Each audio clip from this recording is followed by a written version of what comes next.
Geger, terbongkar. Tempo memberitakan bahwa Pak Prabowo mergoki niat jahat PDIP. Waduh, niat jahat apa ini?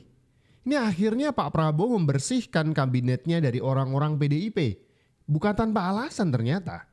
Ternyata ada informasi yang sampai ke telinga presiden bahwa demo-demo rusuh kemarin digerakkan oknum-oknum banteng. Makanya satset Pak Prabowo yang depak antek-antek banteng dari kabinetnya. Alah, ternyata begitu ya. Makanya Budi Gunawan dipecat, Hendra Prihadi didepak, dan justru orang-orang Pak Jokowi yang dapat tempat di kabinet. Wah, bye-bye banteng. Mengetahui bahwa Prabowo ini ternyata memiliki kecurigaan tersendiri gitu terhadap PDIP sebagai salah satu yang ikut terlibat dalam demonstrasi yang akhirnya berujung kerusuhan di berbagai daerah gitu ya. Dan salah satunya ini disampaikan gitu ketika Megawati datang ke istana saat itu bersama Hasto ya, ketika beberapa hari setelah kerusuhan tanggal 31 kalau tidak salah ya. Sama ketua umum partai politik lainnya. Betul, kita sudah tulis juga di majalah saat itu. Hasto sampai ya dengan bercanda Prabowo meninju perutnya gitu ya, dan bilang jangan nakal gitu, jangan menjadi anak nakal gitu ya. Karena ya itu lagi-lagi ternyata Prabowo melihat ada peran PDIP di situ gitu. Nah, peran PDIP dalam kerusuhan ini yang kemudian dianggap menjadi alasan Prabowo kemudian ya tadi mempreteli beberapa jabatan di kabinet yang dipegang PDIP gitu. Oke. Ternyata Pak Presiden sudah mencium gelagat mencurigakan dari Partai Banteng. Makanya kemarin itu yang disikat-sikat itu justru orang-orang PDIP. Buat kubu pembenci Pak Jokowi kan, wah yang dibersihin adalah titipan-titipan Pak Jokowi tuh. Salah besar. Apakah hubungan Prabowo dengan Gibran itu adalah hubungan yang buruk? Sekarang ini saya yakin tidak ya. Gibran itu faktor penting dalam pemerintahannya Pak Prabowo. Yang memenangkan Pak Prabowo dulu adalah Gibran. Yang meminta Gibran untuk menjadi calon wakil presiden adalah Prabowo, bukan Pak Jokowi yang menyodorkan nama Gibran. Jadi ini semua sebetulnya tidak terjadi. Baik saja. Kan berulang kali Bung Ade mengatakan yang memenangkan Pak Prabowo itu adalah Gibran. Ngaco itu. Ya kan? Ya saya tidak tahu seperti apa respon orang-orang Gerindra terkait dengan pernyataan ini gitu ya. Tapi saya mengatakan nggak bisa juga dijadikan itu dalil seolah-olah bahwa mereka itu kuat karena menurut Bung Ade bahwa yang memenangkan Pak Prabowo itu adalah Gibran. Harus ingat yang saya ingin katakan mendukung mencalonkan Pak Jokowi sebagai calon presiden 2 kali itu PDI Perjuangan. Lalu ditinggalkan oleh Pak Jokowi. Yang saya ingin katakan bukan lagi mereka retak. Sudah bro, saya ingin katakan adalah bahwa jangan bayangkan mereka itu pecah. Buat Prabowo, Gibran pecah itu masih Gibran itu penting, ya. Jangan bayangkan bahwa ada kebencian dari Prabowo atau Gerindra terhadap Gibran. Biasa-biasa. Tuh. Kalau orang lain pendukung Banteng atau anak Abah, mereka menuduhnya Pak Prabowo tuh sedang pecah dengan Pak Jokowi. Padahal faktanya sebaliknya. Kita sama-sama tahu seperti yang saya bilang di awal tadi. Justru yang didepak dari kabinet itu orang-orangnya PDIP. Kalau orang-orangnya Anies ya emang dari awal gak masuk.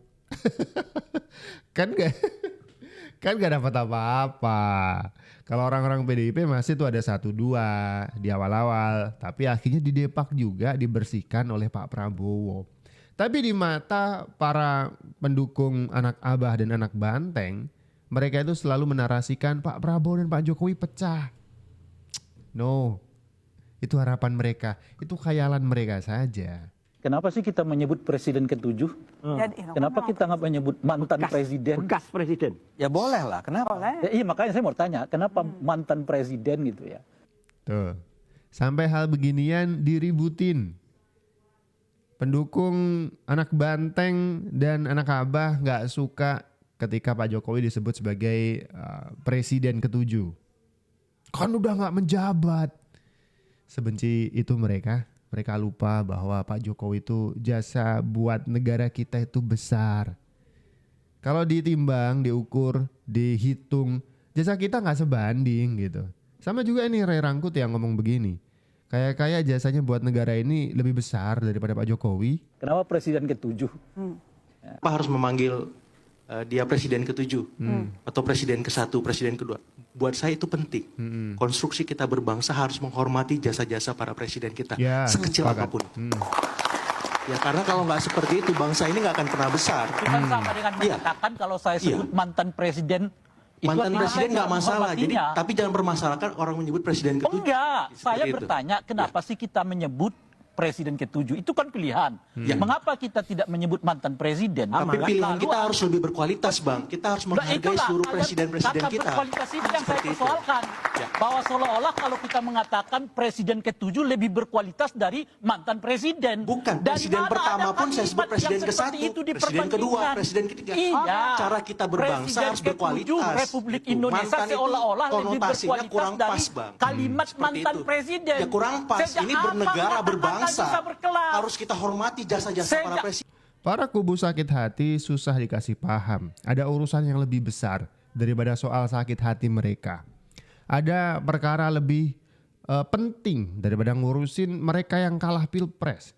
Ada hal-hal yang lebih urgent dibahas daripada cuman ngeliatin mereka rewel dan nangis. Mereka nggak mau diajak bersatu. Mereka tetap memelihara sakit hatinya. Bahkan soal sebutan ke Pak Jokowi sebagai presiden ke-7, mereka permasalahkan. Dan saya setuju dari tadi argumen, saya lupa ini namanya siapa yang jaket coklat ya, bahwa kita seharusnya punya adab, punya budi pekerti yang sebagai orang tahu diri gitu. Bahwa orang ini itu bukan orang sembarangan, dia adalah Pak Jokowi, presiden ke-7 kita. Kita jadi orang jadi harus tahu terima kasih gitu. Tapi kan enggak, orang-orang sakit hati itu malah justru, aduh jangan sebut Jokowi sebagai presiden ke-7. Enggak terima. Coba alasannya apa enggak terima? Hah? Benci, sakit hati. 2025 kita punya urusan lebih besar untuk membawa bangsa ini menjadi bangsa yang lebih besar. Dan kita masih diseret-seret untuk melihat mereka nangis mewek karena sakit hati. Saya nggak ada waktu buat itu. Nggak ada waktu buat itu. Ini ada salahnya juga Pak Jokowi gitu. Ya. Karena selama 10 tahun Pak Jokowi itu mencoba merangkul orang-orang ini. Ya, bagaimana dia merangkul agar supaya orang-orang ini bisa, artinya ada perubahan ke depan. Tapi yang dilakukan Pak Jokowi dalam merangkul ini, ya bisa dibilang terlalu lembut kali ya? Ya gagal lah kalau saya bilang. Karena akhirnya orang merasa kalau ingin tampil, ya saya bilang aja lah apa adanya. Orang-orang ini kalau ingin terkenal, caranya adalah maki-maki Jokowi. Ya. Endingnya apa? Duit kan, uang kan, kepopuleran, uang dan segala macam. Jadi 5 tahun ya setelah Pak Jokowi memimpin dan pada periode kedua, itu semakin banyak orang yang berani untuk memfitnah, memaki beliau karena mereka lihat 5 tahun sebelumnya Pak Jokowi membiarkan gitu kan, artinya memaafkan terus. Ya. Dan akhirnya muncullah orang-orang ini kan. Ya coba abang name it lah siapapun ya, mereka punya dan terkenal ya, ada di media dan segala macam. Itu kan adalah hasil dari mereka memaki-maki Pak Jokowi. Ya, Rocky Gerung salah satunya. Terkenal karena menyebut Pak Jokowi bajingan tolol. Terkenal, diundang di kampus, jadi pembicara di mana-mana. Cuman karena dia punya modal berani memaki-maki presiden. Sebelum itu nggak pernah. Kapan? Justru kemudian inilah kebaikan hati Pak Jokowi disalahpahami. Mereka menggunakan kesempatan untuk mencaci maki Pak Jokowi karena mereka tahu Pak Jokowi itu kalau dicaci maki nggak pernah marah. Pak Jokowi itu kalau diserang-serang sabar. Ya udah.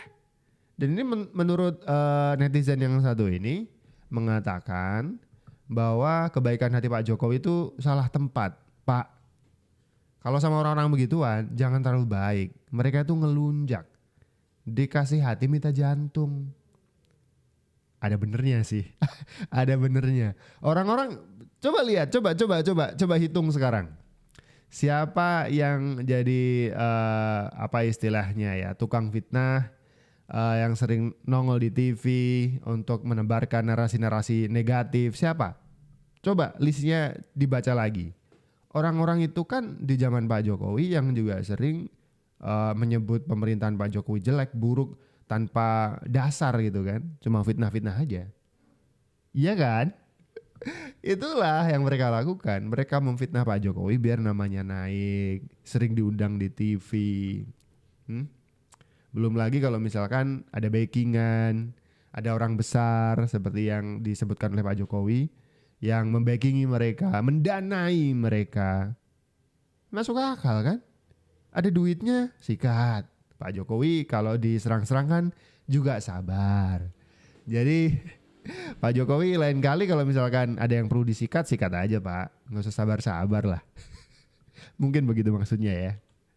2. Muhammad Kodari sebagai Kepala Staf Kepresidenan. Nih, ini yang saya maksud reshuffle 17 September kemarin itu kalau para pembenci Pak Jokowi menarasikan Pak Jokowi dan Pak Prabowo itu pecah. Orang-orangnya Pak Jokowi disingkirkan dari kabinet. Salah. Muhammad Kodari, orang yang berulang kali mendukung Pak Jokowi, statement-statementnya justru diangkat sebagai kepala staf kepresidenan. Kok bisa kalian menyebutkan orang-orang Pak Jokowi disingkirkan? Nih.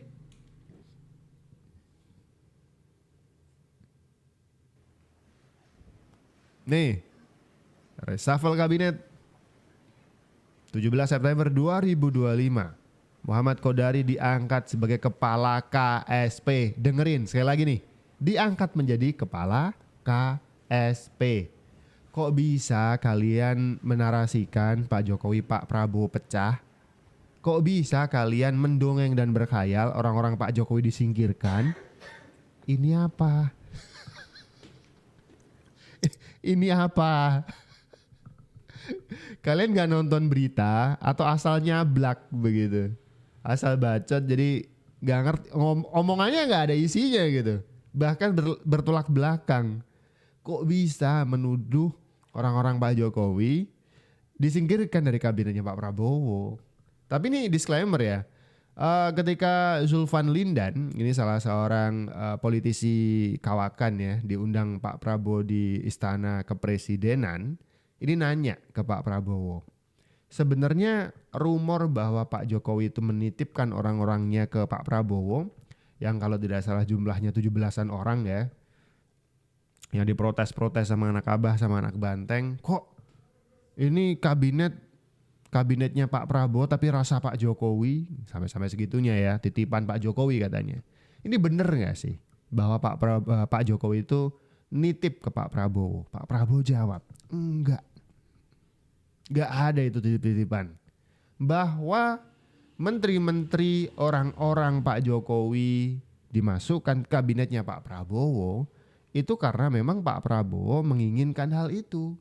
Bisa jadi kinerjanya saat berada di Kementerian Pak Jokowi bagus atau pertimbangan-pertimbangan yang lain. Ini Pak Prabowo tuh presiden. Beliau tuh punya hak prerogatif. Jadi siapapun yang dimasukkan Pak Presiden ke kabinetnya terserah Pak Presiden. Mau orang-orangnya Pak Jokowi, mau orang-orangnya Bu Mega terserah. Mau orang-orangnya Pak SBY nggak apa-apa. Kenapa? Haknya presiden. Kok kalian ngatur? Pak Prabowo kalau misalkan mau pemerintahannya aman, tentram dan barokah, singkirkan orang-orang Pak Jokowi. Lah Kak, ngatur Anda. Anda siapa? Hasan Nasbi diangkat jadi komisaris Pertamina. Hasan Nasbi diangkat menjadi komisaris PT Pertamina Persero sesuai dengan keputusan para pemegang saham. Diketahui sebelumnya, pria kelahiran Bukit Tinggi tersebut menjabat sebagai Kepala Komunikasi Kepresidenan, namun posisinya digantikan Angga Raka Prabowo. Dengan keputusan ini, komisaris Pertamina menjadi 8 orang. Berikut daftarnya. Oke, satu lagi nih. Tadi yang bilang orang-orang Pak Jokowi disingkirkan, terus kemudian Ray Rangkuti mengatakan Pak Prabowo sama Mas Gibran udah retak. Wah. Nih, satu lagi nih. Hasan Nasbi. Kalian katanya orang-orang Pak Jokowi disingkirkan. Ini kenapa jadi komisaris Pertamina Hasan Nasbi? Dia singkirkan dari mananya? Justru ini dikasih tempat sama Pak Prabowo. Lain kali baca berita lah sebelum bikin narasi ya kan. Rerangku tuh udah nyampe ke TV-TV ya kan, ngomong. Ini belum pisah tapi retak. Apa sih? Apa maksud Anda apa? Biar keren. Atau mungkin cuman gak suka aja sama Pak Jokowi. Jadi semua statement, argumen, dan juga dalil-dalil apapun yang dikeluarkan harus kontra dengan Pak Jokowi. Begitu. Saking bencinya. Ya Allah. Silakan deh komentar di kolom komentar.